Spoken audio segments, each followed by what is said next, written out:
waxaa laydin sheegay 27 sano kadib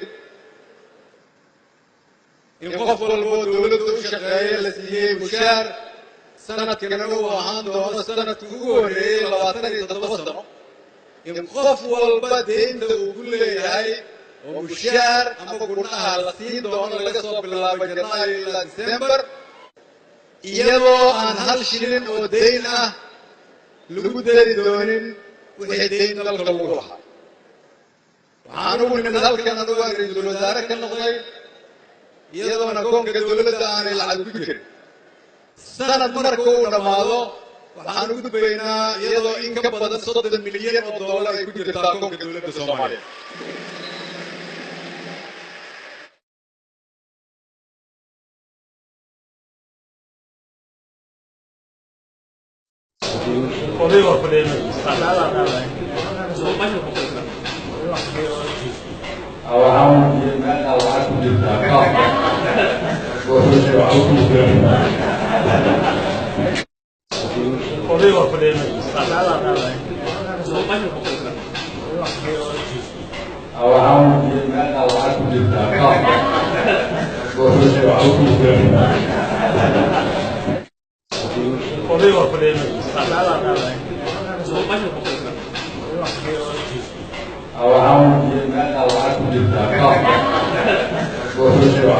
Our